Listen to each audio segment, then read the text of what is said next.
Salut! Ça vous est déjà arrivé d'être embarqué dans des discussions interminables et très pénibles sur le féminisme ? Moi, ça m'arrive souvent, surtout dans des dîners entre amis ou en famille, et parfois, ça part vraiment en cacahuète avec tout le monde qui s'énerve, des gens qui hurlent, et à la fin, des portes qui claquent, et le sentiment que tout ça n'a servi à rien, sauf à se faire du mal. Dans cet épisode, avec mes consoeurs de Binge Audio, Rokhaya Diallo et Grasly, du podcast Kiffe ta race, et Camille Regache, du podcast Camille, on vous donne nos techniques et nos parades pour survivre à toutes ces discussions. Comment faire en sorte qu'elles soient les plus constructives possibles ?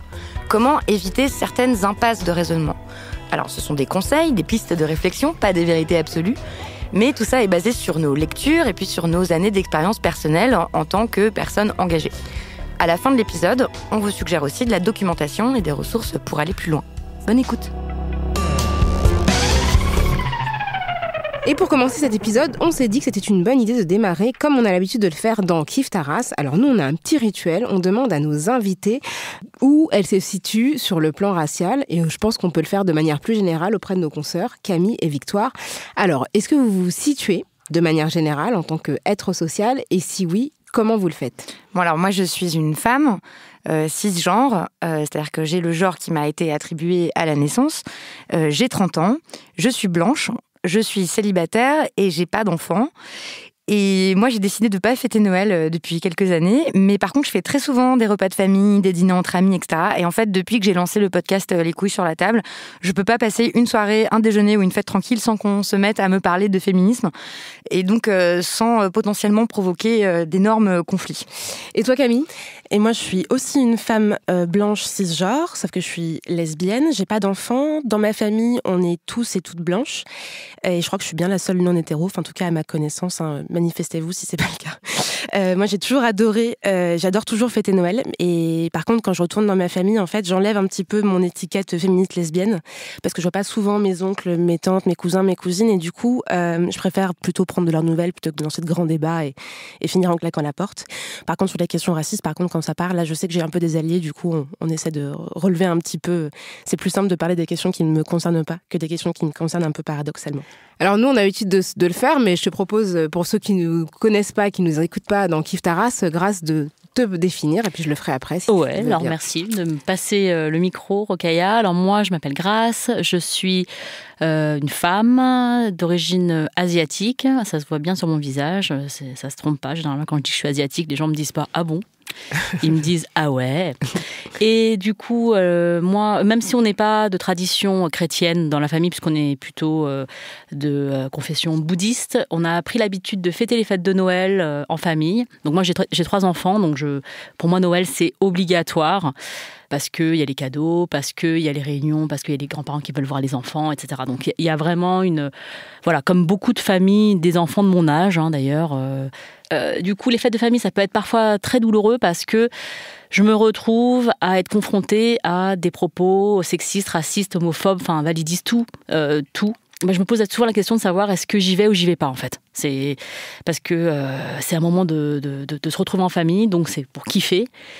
Mais il y a des choses qui passent pas. Donc, comment faire pour que tout ça puisse bien se goupiller et que mes enfants ne perdent pas un oncle, une tante, un grand-père ou une grand-mère pour l'année d'après. Alors moi, je m'appelle Rokhaya, je suis une femme cisgenre hétérosexuelle, je suis noire, d'origine sénégalaise et donc de famille musulmane, puisque 95% des personnes sénégalaises sont musulmans.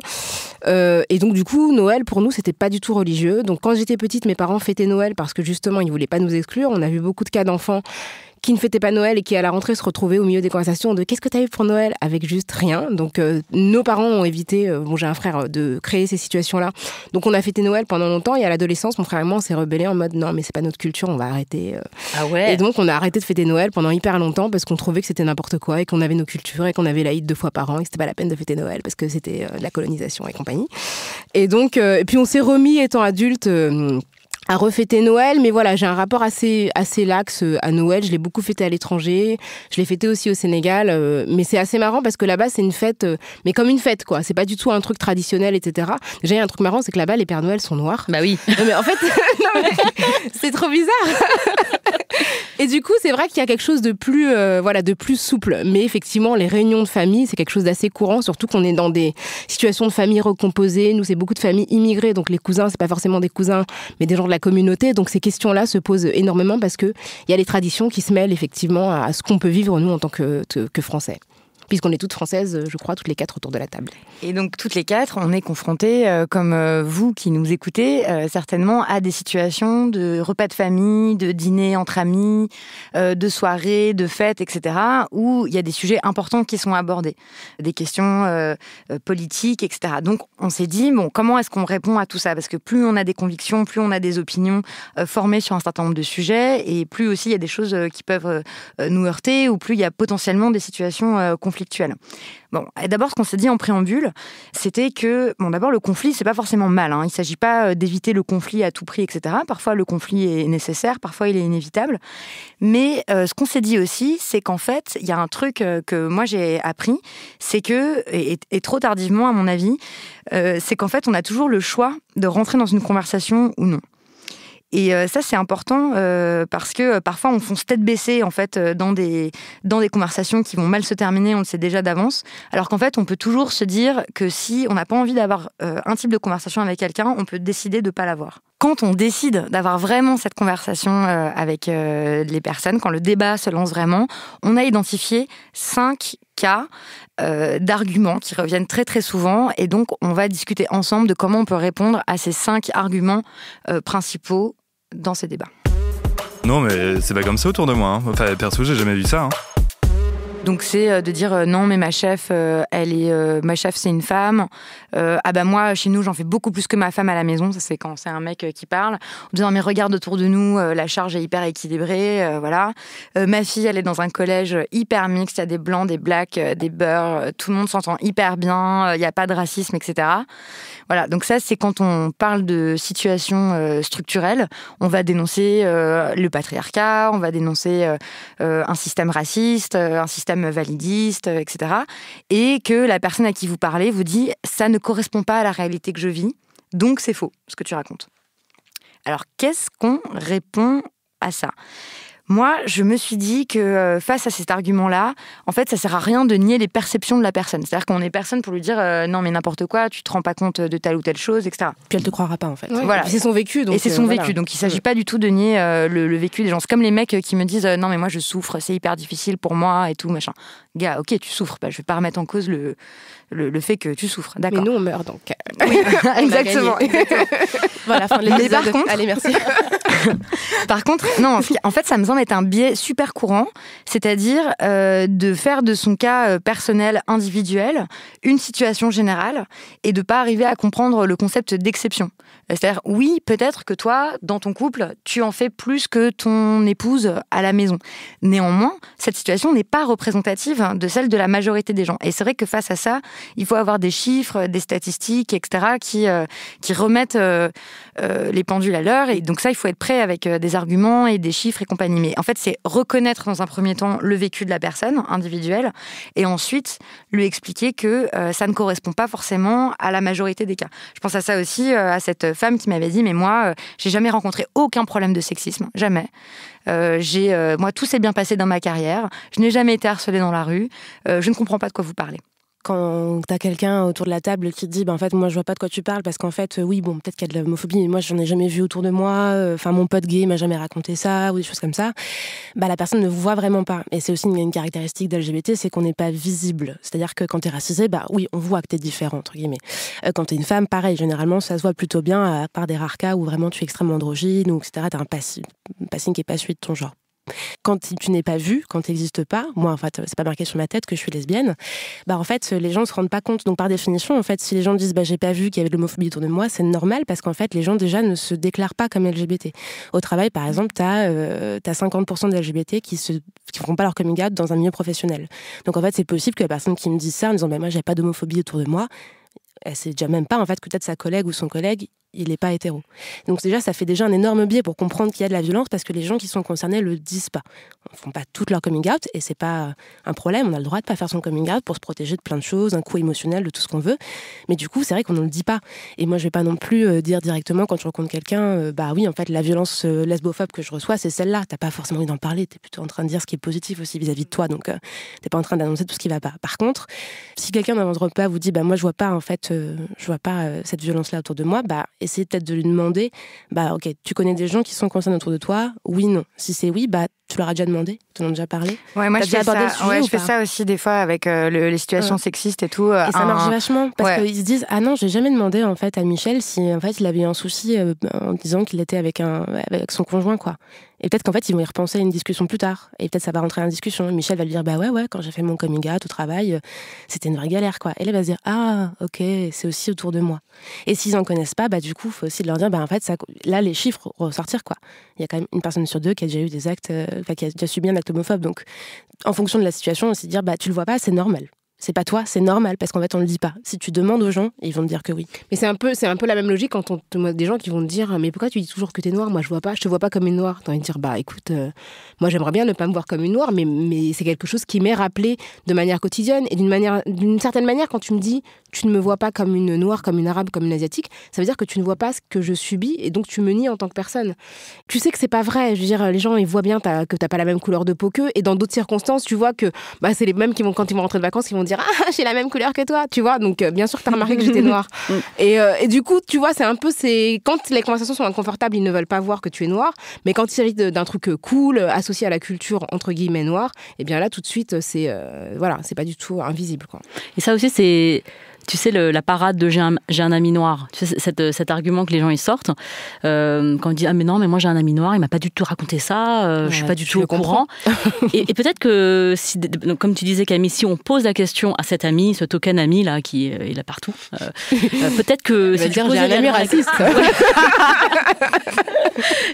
et plutôt que projeter constamment sa propre perception de la vie sur l'ami noir. C'est-à-dire que, ah ben moi, Rokhaya m'a jamais parlé de ça, donc je pense qu'elle a pas vécu ça. Mais en fait, si je lui pose la question, je saurais si Rokhaya elle a vécu ça ou pas. Je vais pas juste projeter ma propre vie sur elle en se disant, bah moi j'ai pas vécu ça, elle m'en a pas parlé, donc ça veut dire que... Parce que je sais tout d'elle, forcément. Non, en fait, il y a aussi une question de respecter l'autre comme étant une personne humaine, avec son propre vécu, et pas juste notre relation avec cette personne-là. Puis il y a une étape 2 aussi, c'est que si la personne ne te l'a pas dit, c'est potentiellement que tu es toi-même problématique. C'est-à-dire que la personne parle plus facilement. Non, mais voilà, c'est clair. Tu parles plus facilement à quelqu'un que tu sais qui est safe pour toi, où tu vas pouvoir échanger sur ces questions-là. Et si la personne ne te l'a pas dit, si ton collègue Michel t'a pas dit, en fait, peut-être que toi-même, tu as déjà des remarques en fait, qui le mettent pas bien à l'aise, quoi. Donc, faut réfléchir à ça aussi, je crois. Non mais c'est bon, chacun est libre de faire ce qu'il veut. Donc voilà, cette idée que tous les individus sont absolument libres et qu'on a tous le choix, en fait, quelle que soit notre condition, la situation dans laquelle on se trouve, etc., on a toujours le choix. Quand vous vous retrouvez face à ce type d'argument, de dire... en fait, souvent, moi, je me suis rendu compte dans des discussions féministes et tout, qu'en face de moi, il y avait des personnes qui n'avaient aucune idée de ce qu'est la sociologie, par exemple. Donc en fait, ils ne comprennent même pas et je dis pas ça pour les blâmer, parce que c'est un truc qu'on n'étudie pas à l'école, en fait, forcément. Sauf si tu fais les filières économique et sociale, là, où tu as des cours... On est très privilégié pour avoir accès à un apprentissage de la sociologie dans le cadre du lycée. Scolaire. Bah, voilà. Déjà, au lycée, être en première ES, c'est déjà... Il faut quand même franchir pas mal d'étapes. Mais il y a plein de malentendus, j'ai l'impression, qui viennent dans les discussions du fait que les gens, que parfois vos interlocuteurs, ils connaissent pas du tout le principe de la sociologie. Exactement. Et donc, ils comprennent pas la classe sociale, comment ça joue, les effets de race encore moins, le sexisme, etc. C'est compliqué. Ils s'accrochent à l'idée qu'on est des purs individus, que la culture n'a aucune influence sur nous, que la société n'a aucune influence sur nous, et qu'à la fin, en fait, on a tous fait exactement ce qu'on voulait, et tout était des choix, quoi, dans la vie. Et j'ai aussi l'impression que le concept de choix, il n'est pas bien compris. Souvent, on fait comme si on avait tous les choix possibles, et des personnes en face ne peuvent pas comprendre que, non, il y a plein de situations où tu n'as pas de vrai choix, en réalité. Et que tu connais même pas parfois tes options. C'est-à-dire que déjà, la connaissance des choix possibles, c'est déjà un capital culturel. Et ça, de penser que c'est quelque chose qui va de soi.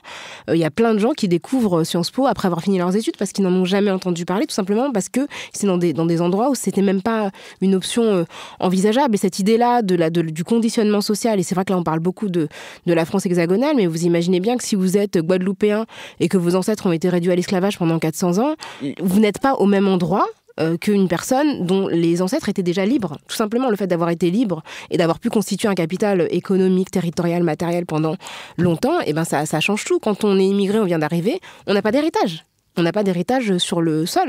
Et donc tout ça, ça fait qu'il y a un confort aussi matériel qui n'existe pas. Et c'est vrai que ce que tu dis, Victoire, par rapport au fait que les gens ne pensent pas à la sociologie, ils pensent que tout est une question de choix personnel et individuel. Et que la personnalité, finalement, elle est déterminante par rapport au reste. Et c'est une façon et aussi que ta personnalité vient uniquement de toi. Donc exactement. par exemple, tu es un garçon, eh bien c'est tout naturellement et c'est un choix que tu as fait d'être intéressé par le foot. Exactement.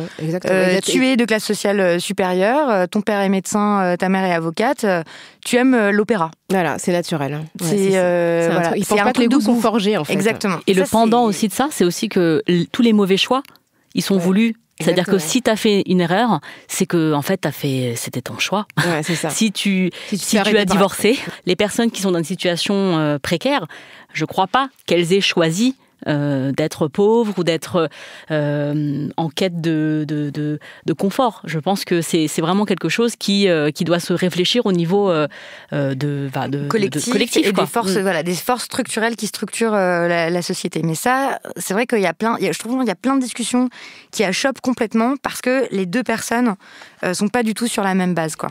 Ne serait-ce que le truc de sortir de chez toi en sécurité. Et on sait que quand tu es un jeune garçon arabe ou noir, tu as 20 fois plus de risques d'être arrêté par la police que quand tu ne l'es pas. D'être contrôlé dans la rue. D'être contrôlé, contrôle d'identité. Rien que déjà, si tu as vécu une garde à vue étant adolescent, ta vie, c'est pas la même. Ton rapport au monde, c'est pas le même. Ta confiance dans l'avenir n'est pas la même. Quand tu es un parent blanc de centre-ville, tu sais que tes enfants ne risquent pas ce genre d'expérience et donc ont cette sécurité, en tout cas mentale, de ne pas se sentir potentiellement agressé par ce que représente l'institution qui va de la police à l'école. Mais du coup, quand tu te retrouves face à quelqu'un comme ça qui manifestement ne comprend pas comment ça marche, les classes sociales, qui a aucune notion de tout ça, qu'est-ce que vous faites, vous ? Moi, je prends un cas très particulier, moi ou d'autres, mais juste parce que t'as le droit de faire ce que tu veux. Quand t'es LGBT, c'est quand même déjà un premier stade d'acceptation. Si quelqu'un te dit « Non mais c'est bon, tu peux faire ce que tu veux, je m'en fous », déjà tu sais que t'es un peu safe, donc c'est un peu le degré minimal. Moi, je prends le cas juste en disant peut-être que dans le droit, j'ai le droit d'être pareil que tout le monde, j'ai le droit de me marier depuis 2013, ok, d'accord, très bien, mais en fait, moi, j'ai pas le droit de sortir dans la rue, la tête sereine en tenant la main d'une personne du même sexe que moi. Donc en fait, d'être juste de tenir la main, d'embrasser quelqu'un dans la rue, c'est déjà quelque chose que j'appréhende, potentiellement, si je suis pas à Paris. Il y a plein de raisons qui font que, si c'est le soir, dans un bus, il y a plein de choses qui font que ça se rajoute. Et peut-être que oui, j'ai entre guillemets le droit de faire ce que je veux, selon toi, en fait, parce que j'ai les mêmes droits que toi, selon toi. Mais en fait, moi, dans ma vie de tous les jours, c'est pas le cas. Il y a plein de choses qui sont différentes. Par exemple, si je postule à un emploi, j'hésite en fait à dire si oui ou non je suis hétéro ou pas. Si je le dis pas, tout le monde va croire que je le suis. Mais du coup, c'est juste que mes potentialités, tout ce que je peux faire, tout ce qui m'est accessible en réalité, et correspond pas forcément à ce que tu me donnes le droit en fait dans l'absolu, quoi. Donc j'essaie de l'expliquer un peu comme ça par du cas particulier en disant il y a des choses que je ne peux pas faire. C'est exactement ce que tu dis, Rokhaya, sur le fait de il y a des choses que je peux pas faire ou des choses que je vais vivre et que tu ne vivras jamais. Et donc, le raconter, généralement, ça aide un petit peu à comprendre ah oui, d'accord, ok. Parce que déjà, tu fais tomber un truc qui est de dire déjà, on existe, en fait, ce qui généralement, est un peu compliqué. Mais juste de donner le cas de ça, je peux pas le faire. Ou ça, je peux pas le faire comme toi. Et quand tu prends l'exemple de la personne en face en disant je peux pas le faire comme toi en particulier, je crois que ça reste un peu en tête, en fait. Mais je repose la question sur quand la personne ne veut pas entendre parler ni de classe sociale, ni de genre, ni d'aucun concept de sociologie, qu'est-ce qu'on fait ? On le renvoie en seconde Sciences Éco, quoi. Non, mais tu vois, on le renvoie là-bas, là, ou la renvoie. Non, mais c'est-à-dire que... Après, je pense qu'il faut se dire que notre mission, c'est pas d'éduquer les gens. Moi, je suis pas éducation nationale. Je suis pas Wikipédia. Donc, si la personne ne veut pas comprendre, à moins vraiment que j'aime beaucoup, beaucoup, beaucoup cette personne, salut, quoi. Enfin, si la personne veut rester... Et si tu l'aimes vraiment, vraiment beaucoup ? Je sais pas. Je sais pas si je pourrais. Sauf si c'est ma mère, tu vois. Mais parce que là, c'est un truc qui est inconditionnel et qui est pas rationnel. Je pense qu'il y a plein d'auditeuristes, c'est leur mère, leurs parents, leur père, tu vois, qui veut pas entendre, en fait, qui veut pas entendre parler ni de féminisme, ni de classe sociale, ni de quoi que ce soit. Oui, sauf que je pense que en tout cas, moi, je pense que c'est des personnes qui t'aiment vraiment. Elles sont sensibles à tous les arguments que tu vas pouvoir mobiliser par rapport à la peur. Quand tu dis que tu as peur de sortir de chez toi, de vivre certaines situations parce que tu es lesbienne, parce que tu es une femme, etc. Je pense que si tu parles de ton émotion et de ce que tu ressens et que la personne t'aime vraiment, elle peut pas ne pas y être sensible. Sinon, c'est vraiment qu'il y a un problème de violence, tu vois. Mais c'est autre chose. Mais pour moi, les personnes qui ont un minimum d'empathie pour toi, elles ne peuvent pas ne pas entendre le fait que tu sois dans une situation d'inconfort. Moi, je pense que ton cas particulier est toujours un argument massu si tu veux, si t'es très proche de la personne et si tu veux pas utiliser cet argument-là pour pas toi te mettre à nu parce que c'est aussi ça a un coût. Et toujours trouver une solution dans le vécu de la personne en face. Et si ça marche pas, clairement baisse un peu les bras. Faut changer de Mais truc. je pense que l'argument de qu'est-ce que tu as vécu, qu'est-ce qui t'est arrivé et trouver un exemple par rapport à la personne. Si ça marche pas, franchement, c'est un peu l'impasse, quoi. Non mais attends, regarde, c'est la nature. À un moment, faut arrêter de dire n'importe quoi. Il y a des hommes, il y a des femmes, il y a des blancs, des noirs. Un point, c'est tout. C'est la nature. Là, c'est quand on atteint le point biologie de la conversation. Alors, c'est hyper intéressant cette idée. Déjà, si on prend vraiment la question la question raciale, hein, déjà blanc et noir, qu'est-ce que ça veut dire ? Je veux dire, la couleur blanche, la couleur d'une feuille, ce n'est la couleur d'aucun être humain, et la couleur noire, ce n'est la couleur d'aucun être humain. Donc on voit bien qu'on est dans une schématisation extrême, qui vise justement à opposer des groupes. Et dans la catégorie noire, par exemple, il y a aussi bien Beyoncé qu'un pêcheur du Sénégal. Je veux dire, ces deux personnes n'ont rien à voir, ne se sont jamais rencontrées, n'ont même pas la même couleur de peau. Et ça montre bien que c'est quelque chose qui n'est pas logique. Et de toutes les façons, les généticiens ont montré que si tu prends deux Africains au hasard, tu as plus de chances d'avoir une grande distance génétique que si tu prends un Africain et un Européen au hasard. Par exemple, l'esclavage, du fait de ce que ça demandait comme travail physique à certaines personnes, ça a pu occasionner un tri. Tout simplement, un tri qui effectivement a pu donner lieu à peut-être une répétition de certaines tâches qui ont pu, de génération en génération, donner des capacités, des compétences, etc. Ou par exemple, on dit souvent que aux Antilles, ou que les hommes noirs sont des hommes qui sont pas fiables, qui sont pas fidèles, qui délaissent leur foyer, etc., etc. Et en fait, on sait que dans le système esclavagiste, par exemple, je pense aux Amériques, de manière générale, eh bien, les familles étaient séparées, c'est-à-dire qu'on considérait que les hommes étaient animalisés, on considérait que c'était des étalons, donc il y avait pas la structure familiale en fait était complètement éclatée. Donc ça, quand on le reproduit sur des siècles, évidemment que ça a des conséquences sur les structures familiales actuelles dans les Antilles françaises, dans les familles nord-américaines, où effectivement, la constitution du noyau autour du couple hétérosexuel, elle a été challengée par l'esclavage, puisque les familles étaient dispatchées et que les hommes étaient considérés comme des reproducteurs. Donc, encore une fois, on est dans de la sociologie et dans de l'histoire et pas dans quelque chose de naturel. Le dérivé de l'argument c'est génétique, il y a aussi l'argument c'est culturel. Il y a vraiment le truc de... Ça, c'est un peu plus édulcoré, mais c'est un peu... Mais c'est culturel. Chez vous, les Asiatiques, vous êtes tous hyper respectueux. Et c'est pour ça, d'ailleurs, que chez vous, ça marche mieux. Oui, parce qu'en fait, chez nous, c'est une dictature, peut-être. Donc, ça marche mieux. Donc, en fait, il y a vraiment ce truc de chez vous, c'est comme ça. Et déjà, quand on part de cette discussion, on dit, mais chez vous, il faut déjà définir qu'est-ce que ça veut dire, en fait, dans quelle entité qui on va mettre dedans, en fait, et qu'est-ce qu'on va analyser. Les femmes, c'est comme si, les hommes, c'est comme ça, les Asiatiques sont comme si, voilà. Bizarrement, on dit jamais les Blancs, c'est comme ça. Tu vois, enfin, tu te rends compte quand même qu'il y a des populations qui sont plus schématisées et réduites que, les Blancs, leur culture... Enfin, tu vois, des trucs que tu n'entends pas beaucoup, en fait, en tout cas dans l'espace mainstream, quoi. Et je pense à l'argument biologique qui est utilisé quand tu commences à parler de féminisme, c'est de dire, non mais écoute, les femmes portent les enfants, elles ont des utérus, elles ont un lien complètement différent avec porter la vie, tout ça. Parfois, c'est glorifié, tous ces arguments-là. Et en fait, on va accuser les féministes de nier l'évidence.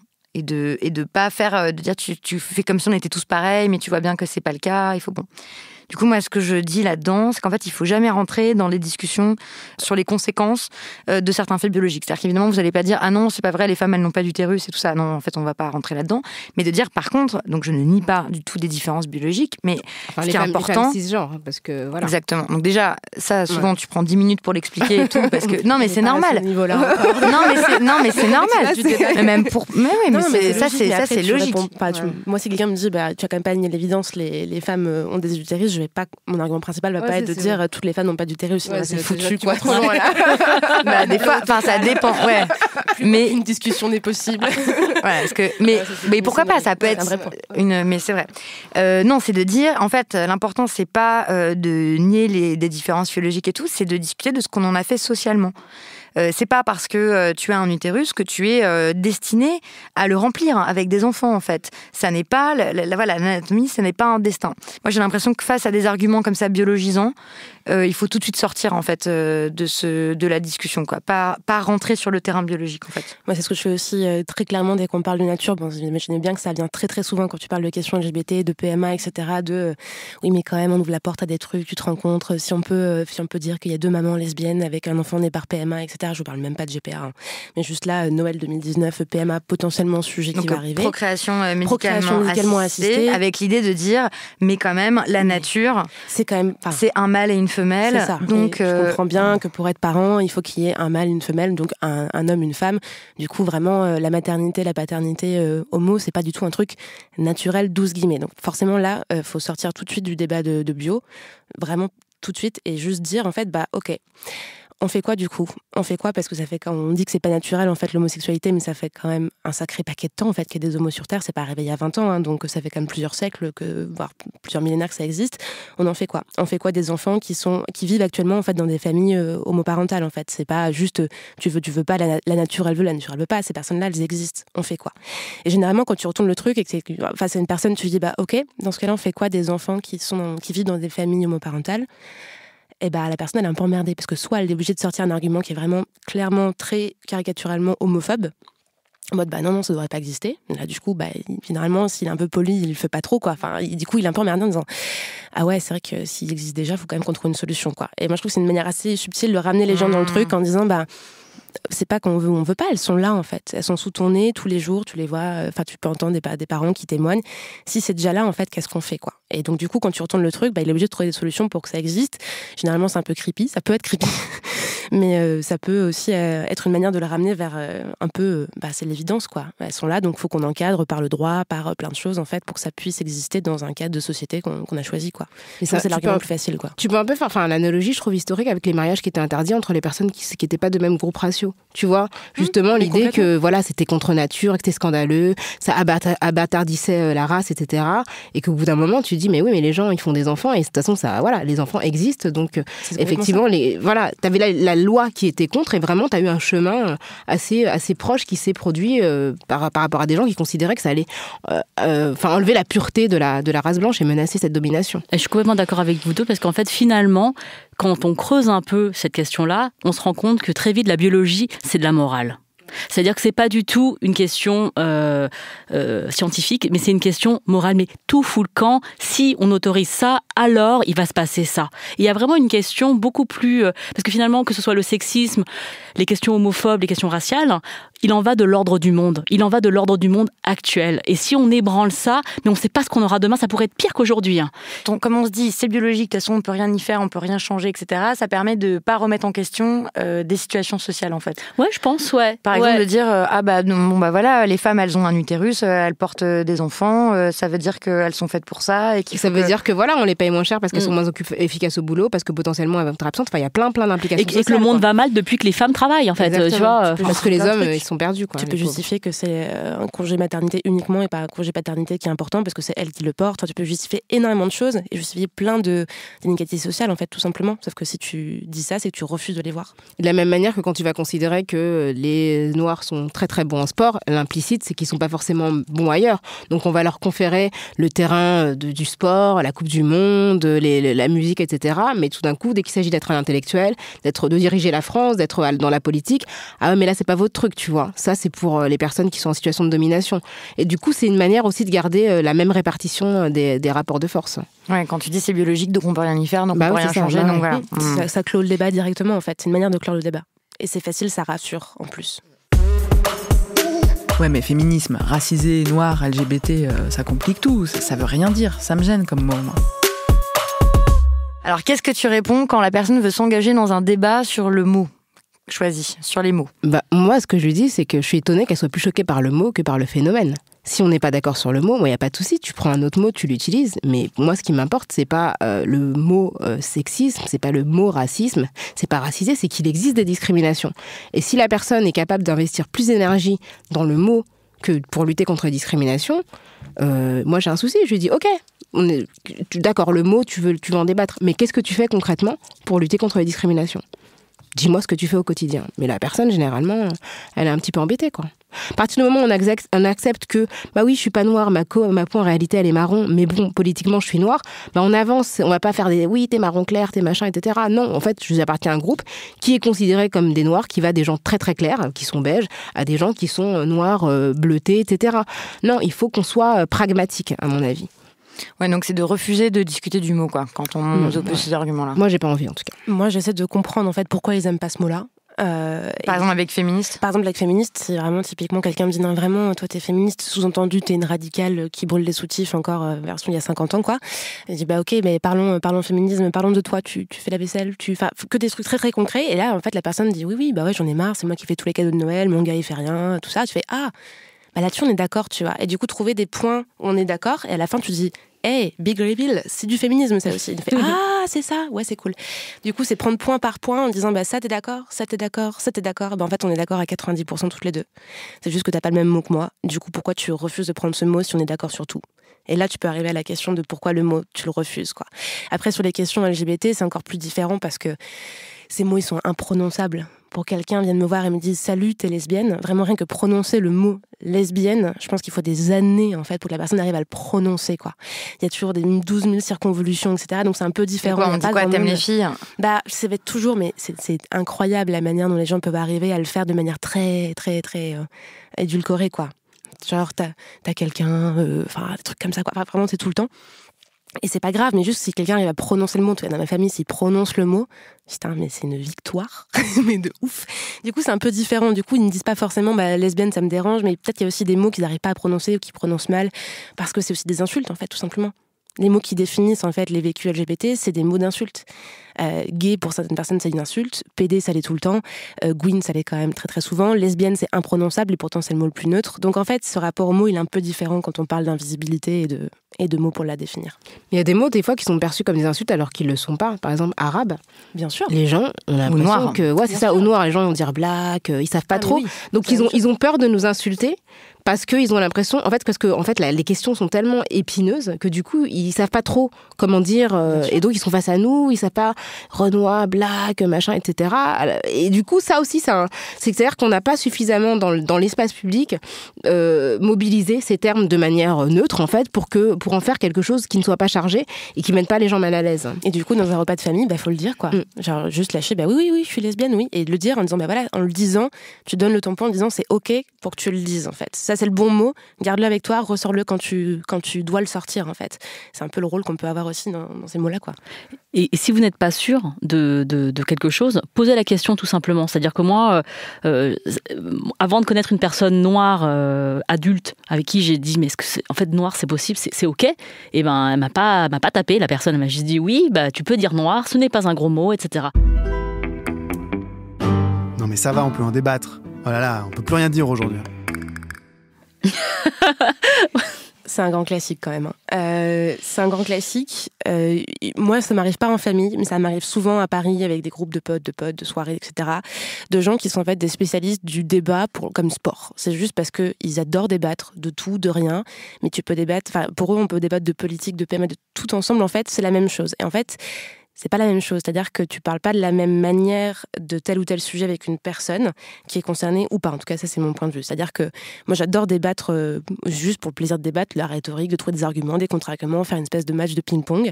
Mais quand ça me concerne pas ou que ça concerne pas la personne en face, on peut débattre de la politique extérieure de la France à 23h dans une soirée de manière un peu posée, c'est OK. Par contre, quelqu'un qui va débattre de PMA, par exemple, avec moi de la même manière, c'est pas OK. Parce qu'en fait, quand il va sortir tous les arguments possibles et inimaginables juste pour contrer ce que je vais dire, en fait, cette personne-là, elle se rend pas compte que moi, ça m'atteint personnellement. On parle de mon vécu, de ce que je vais, de mes attentes, de mon rapport à moi-même, d'inégalités que je vis au quotidien, de discussions que j'ai peut-être tout le temps avec les gens, parce que comme je suis concernée et que, les lesbiennes, il n'y en a pas 12 000 non plus out, donc les gens n'en parlent pas souvent. Moi, je parle tout le temps de PMA. Et ils se rendent pas compte que c'est un coup. C'est un vrai coup pour moi, en fait, et je peux pas parler de la même manière de ces sujets-là avec eux, quoi. Oui, mais du coup, qu'est-ce que tu dis quand la personne te fait comme si va te lancer le débat comme si discuter de la PMA pour lui c'est du sport, et pour toi qu'est-ce que tu dis? Un jour ou l'autre arrive l'argument de en fait c'est du vécu, quoi. Pas forcément de mon vécu, je raconte pas forcément moi, ma vie, mon œuvre, tout ça, on s'en fout, mais juste de rappeler c'est des personnes en fait.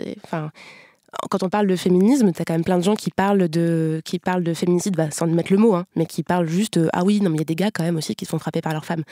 À un moment donné, ramener dans le débat qu'il y a des femmes qui en meurent, et quand même beaucoup plus que des gars, ça fait du bien, quoi. Ramener du sensible, et je peux juste dire, mais attends, on n'est pas en train de débattre d'un chiffre, on débat de 100 X personnes, je sais pas quel sera le compte quand on diffusera l'émission, personnes qui sont décédées. On n'est pas en train de parler d'un truc qui n'est pas palpable, quoi. Ouais, moi, je pense que là, je suis d'accord vraiment avec ce que tu dis, parce qu'il y a vraiment une notion de respect et d'empathie dans les discussions, surtout que dans les réunions de famille ou entre amis, qu'on peut avoir plus que dans un débat sur Facebook ou sur une chaîne de télévision en continu. C'est comme quand on dit des choses avec soi-disant humour. C'est-à-dire que maintenant, et je reprends l'exemple de Myriam Levin qui nous a dit ça dans un des épisodes de Kif Taras sur être juive et française, elle a dit à un moment, elle n'a plus peur de dire que ce n'est pas drôle, en fait, que les choses ne sont pas drôles. Ça aussi, c'est bien et de dire elle n'a pas envie. C'est pas drôle. Et voilà, c'est pas drôle, ça ne me fait pas rire. Et elle a dit, et moi, j'ai appliqué ça ensuite en me disant, mais moi, j'ai pas besoin d'être validée par Michel Leb, par exemple. Si je le trouve, si j'ai pas besoin de rire à toutes les blagues de tous les gens que je trouve pas drôles. Et ça m'exclut peut-être temporairement d'un cercle, mais de toute façon ce cercle-là je n'en veux pas, je ne veux pas être dans cette mais quand c'est dans ta famille qu'on fait des blagues sexistes et tout, on va dire Vic, j'arrivais de ne pas franchement, c'est bon, détends-toi, ça va, t'as pas d'humour. Tu dis non, désolé. Je suis très détendue. Moi, des fois ça m'est arrivé de dire non, désolé, j'ai vraiment aucun humour, ça ne me fait pas rire du tout. Non, mais t'as le droit de dire je sais pas de ça, en fait. Ouais. C'est pas drôle, c'est pas de l'humour, en fait. Et après, t'as la technique de dire explique-moi ce qui est drôle. Non, je n'ai pas d'humour, du coup, tu veux bien m'expliquer ce qui est drôle. Ça, c'est la technique. C'est super bien, ça. Parce que du coup, ça oblige la personne à déconstruire un minimum son propos et en tout cas à être confrontée au ressort qu'elle utilise pour faire rire. Pour terminer, donc voilà la réponse à 5 cas qui arrivent très très souvent dans ce genre de conversation, des propositions de parade. On a quand même quelques conseils complémentaires. Je n'ai pas oublié que l'alcool, souvent, ne prépare pas à des discussions spécialement ouvertes, sereines et constructives. Même si, voilà. Que c'est bien, on s'est dit aussi que c'était bien d'identifier des alliés dans des conversations. De voir les gens qui hochent la tête parfois d'un air entendu, qui disent pas beaucoup, de peut-être les prendre à partie, de dire toi qu'est-ce que t'en penses, etc. Ça c'est bien d'identifier des alliés. Parfois dans la cuisine, il y a des discussions qui sont bien plus intéressantes pour repérer les alliés que autour de la grande table, quoi. Enfin, ça paraît con à dire, mais les solutions sont souvent dans les personnes, les individus. Parce qu'autour de la grande table, en fait, il y a des enjeux de spectacle et de présentation de soi qui vont au-delà en fait de ce qui se passe. Et du coup, on se retrouve dans une situation où en fait, on sert de levier pour une personne qui veut se mettre en scène. Et donc du coup, c'est vrai que c'est plus compliqué, effectivement, d'avoir un vrai débat de fond quand les enjeux sont autres, parce qu'il y a le comique de la famille, il y a la personne qui a les opinions, la personne intelligente, et donc tout le monde joue son personnage et a intérêt en fait à le renforcer dans ce cadre-là. Et on peut décider de pas jouer dans la pièce. Non, exactement, et de se dire que on prend pas part au spectacle, mais qu'on a envie d'avoir des interactions plus individuelles, quoi. Et comme dans toutes les relations, interactions sociales, l'ego est hyper important. C'est-à-dire que des fois, il y a le tonton qui veut vraiment montrer que c'est un père de famille, qui va avoir le dernier mot, qui veut avoir raison, qui veut pas être contredit par une femme. Enfin, on a voilà. Enfin, je parle des hommes parce que c'est plus souvent dans ma famille comme ça, mais il y a aussi des femmes qui font ça, des tatas qui veulent. Pas être contredite par une plus jeune, même si elle sait qu'elle a raison. Et donc mettre l'écho de côté, c'est aussi quelque chose qui est important dans les familles, et un peu moins, je pense, chez les amis, parce que je pense que dans les réunions amicales, il y a plus d'égalité à ce niveau-là. Mais dans les familles, il y a clairement une hiérarchie, rien que au niveau de l'âge, situation dans la famille, quoi. Et puis aussi, trouver des alliés en dehors du cadre du repas lui-même, de la journée même. C'est-à-dire que là, Noël, on va être à peu près tous en même temps, a priori, en tout cas une grosse partie en même temps à table. Si on est vraiment isolé, toute seule dans sa famille, où on sait que, par exemple, on est la seule personne trans de la soirée, on va se faire mégenrer toute la soirée, que ça va être un enfer, préparer le terrain et savoir qu'il y a des gens à qui on peut écrire, on peut appeler s'il y a un problème, aussi avoir des ressources disponibles pour se dire qu'on n'est pas seul là, dans cette salle-là, à ce moment-là, quoi. Ça peut être ça aussi, puis aussi, si on retrouver des gens qui, en dehors du cadre, peuvent accompagner. C'est pas forcément autour de la table tout le temps, quoi. Comment on termine une conversation, Rokhaya ? Comment tu fais toi pour clore une conversation? En tout cas, parce que les gens en fait aiment bien argumenter, mais souvent sans avoir vraiment de connaissances sur la question. En fait, on a l'impression que dès qu'on parle il y a plein de questions sur lesquelles on ne s'exprime pas sans avoir des connaissances. Dès qu'il s'agit de sciences dures, etc. Bon, on s'exprime quand même avec une certaine prudence. Mais dès qu'on est dans les sciences sociales, qu'on parle de sexisme, d'homophobie, de racisme, les gens ont l'impression qu'ils sont naturellement compétents. Et donc du coup, ils te parlent alors que t'as pu travailler sur la question, etc. Il y a une contestation de ta légitimité qui est vraiment très, très arrogante. Donc, moi, ce que je trouve intéressant, c'est de demander à la personne, lui dire, c'est super intéressant ce que tu dis. Est-ce que tu peux me donner tes sources et tes références? Ça m'intéresse. Et tu fais semblant de commencer à prendre des notes sur les auteurs qu'il a lus, etc. Et du coup, la personne, généralement, elle en a pas.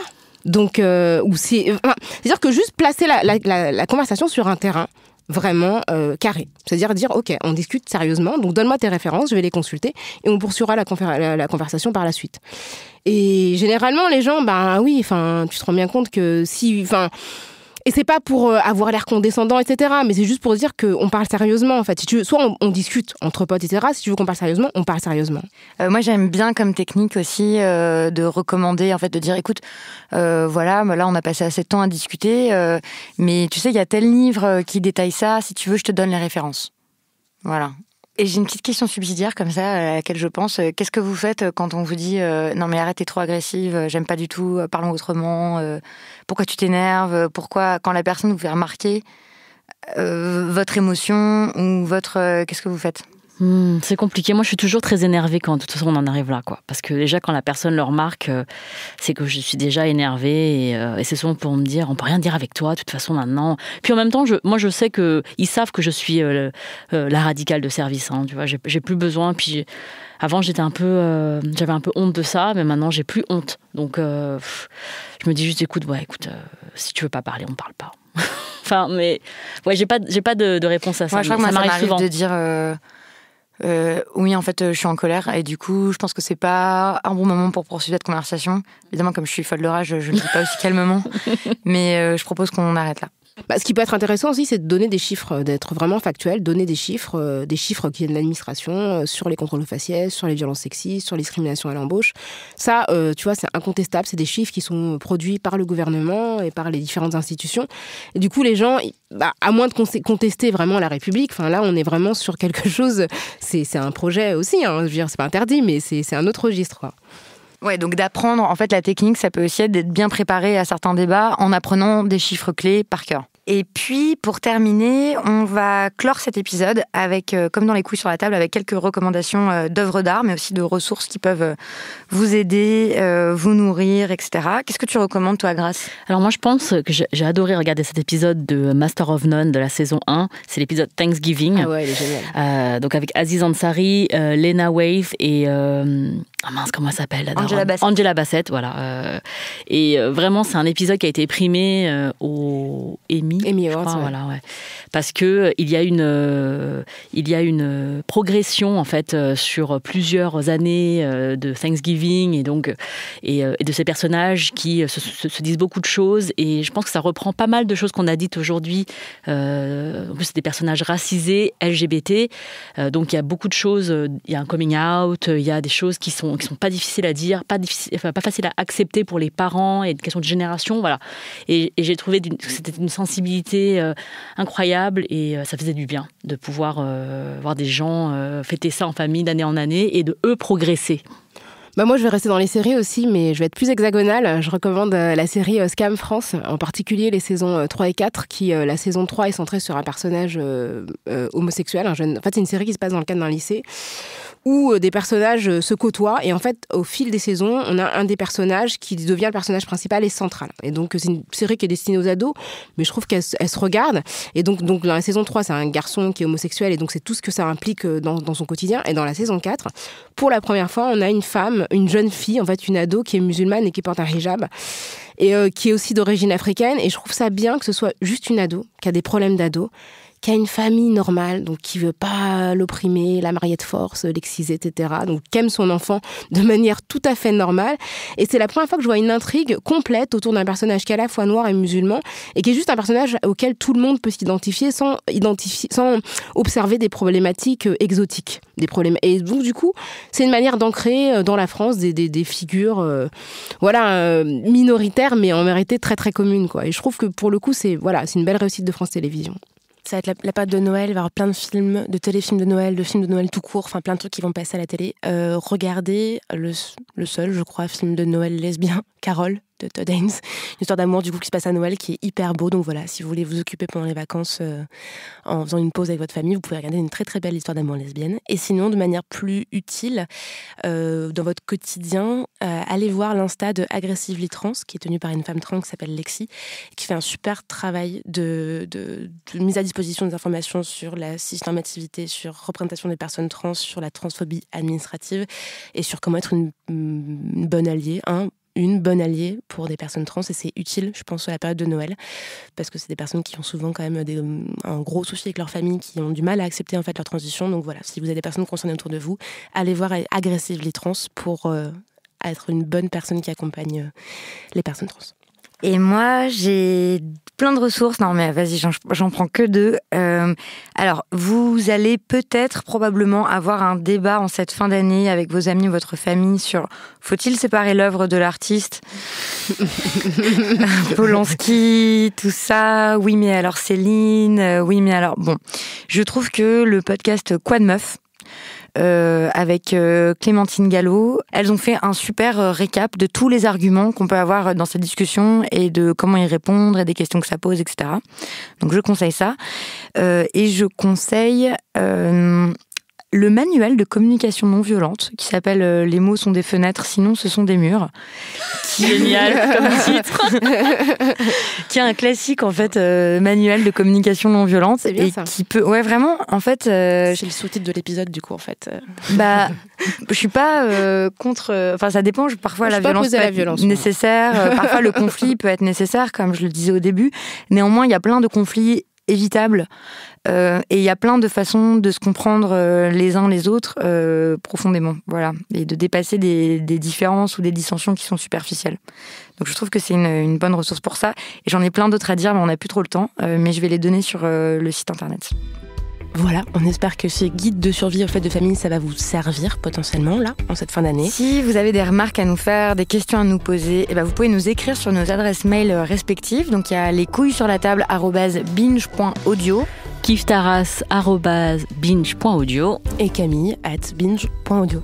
N'hésitez pas à parler de cet épisode autour de vous, s'il vous a été utile ou pas, si vous êtes d'accord, si vous n'êtes pas d'accord. On est, comme vous l'avez entendu et observé, ouverte au débat, donc on vous attend aussi sur nos réseaux sociaux.